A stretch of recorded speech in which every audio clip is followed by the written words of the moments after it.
Salut, j'avais envie de te parler d'un passage biblique aujourd'hui parce qu'il nous concerne vraiment régulièrement dans notre famille.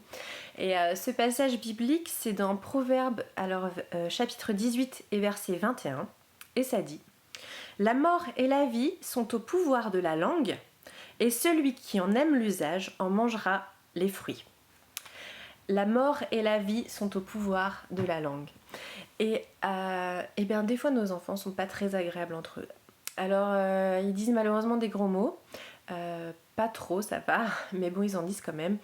Parfois ils s'insultent et parfois sans que ce soit des insultes ni des gros mots. Et il y a des choses qui sont dites et qui font très mal au cœur.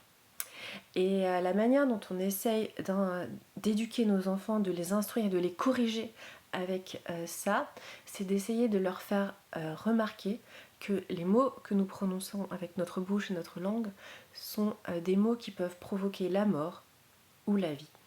Et on a commencé de manière assez simple. On a donc des fois dans des disputes ou dans des choses qu'ils se sont dit, tout simplement, on leur dit mais qu'est-ce que ça t'a fait physiquement ? Et on remarque que même physiquement, un mot, il fait comme si on avait un coup de couteau dans le cœur. Ça fait comme une blessure, on a l'impression qu'on a une craquure dans le cœur quand on entend quelque chose qui nous rend triste ou un mot qui est agressif, etc. Et du coup, on a commencé comme ça, donc avec les petits et puis avec les grands, et d'essayer de leur montrer que physiquement, c'est comme si on avait un coup de couteau, comme si il y allait avoir une mort qui a été faite, prononcée par ces mots.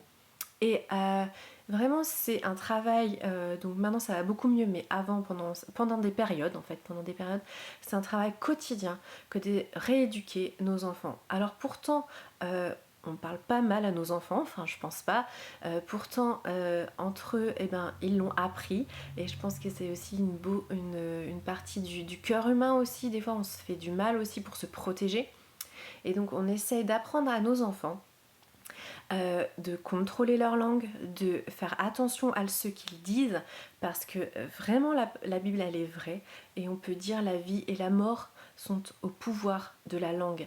Et c'est une rééducation qui a besoin d'avoir, et c'est quelque chose aussi qu'on peut expliquer avec eux en disant ben voilà, tu vois, ce qui sort de ta bouche, donc ça c'est un verset de la Bible qui dit ça, ce qui sort de ta bouche c'est ce qu'il y a dans ton cœur. Et donc ça nous permet aussi de montrer simplement que notre cœur il est pécheur, il est loin de Dieu, et que nos mots ils traduisent et ils trahissent ce fait d'être loin de Dieu.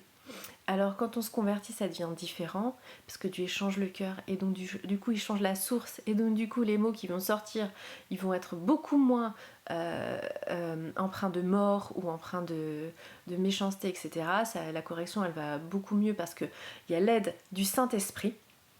Le Saint-Esprit vient aussi nous corriger quand il y a des mots qui sont dits qui sont pas faux, qui sont faux ou qui sont mauvais. Mais pour nous, on en fait un sujet quand même assez grave, pas dans le sens grave, voilà, c'est l'horreur absolue, mais dans le sens c'est sérieux. Ce qui sort de notre bouche, c'est sérieux dans notre maison. Et on a envie d'encourager nos enfants à ce qui sort des choses qui soient plutôt encourageantes et qui soient plutôt agréables pour Dieu, et qu'ils soient aussi fiers des mots qui sortent de notre bouche. Et surtout, comme tu l'as vu, on essaye de montrer aussi les conséquences et les actions, enfin ce que ça fait quand on dit des mots qui sont blessants, ou des gros mots, ou des insultes, ou des choses comme ça. Voilà. Et voilà, c'est un outil qu'on utilise tous les jours. Et je te remercie beaucoup de m'avoir écouté, puis à bientôt. Salut!